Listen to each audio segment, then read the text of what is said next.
Valtteri Bottas wants to rub salt in Mercedes' wounds as he targets fight with old team.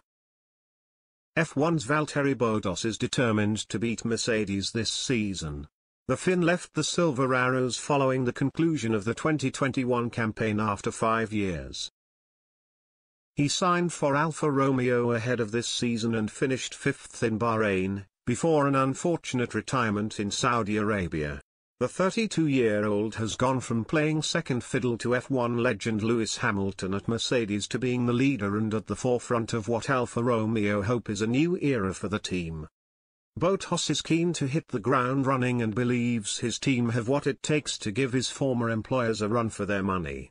"We have what it takes to take on Mercedes and become the third power behind Red Bull Racing and Ferrari," Bottas said. "That has to be our goal now."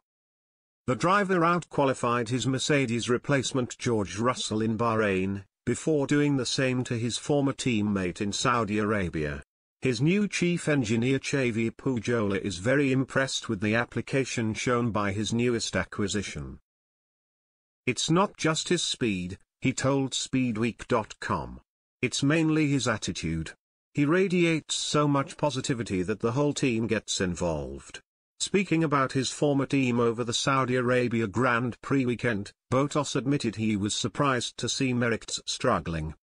"It's weird to see," he said following Hamilton's elimination in Q1, as reported by Grand Prix 247.com. "I would guess he had some kind of issue, I don't know. It is surprising to see them struggling, but it's also nice to be able to battle with them. I think this was kind of the best case scenario for our first season together that I could ever imagine, with the information I had."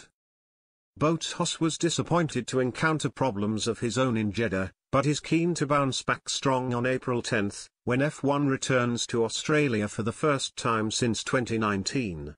"It's a pity to retire from what had been a really good race until that moment, especially as we were looking good for P6 at least," he continued.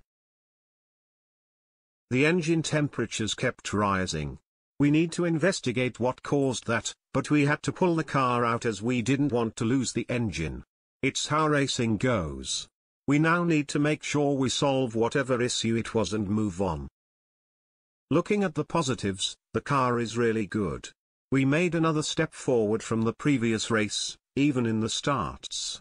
We were doing a good job and enjoying some close battles.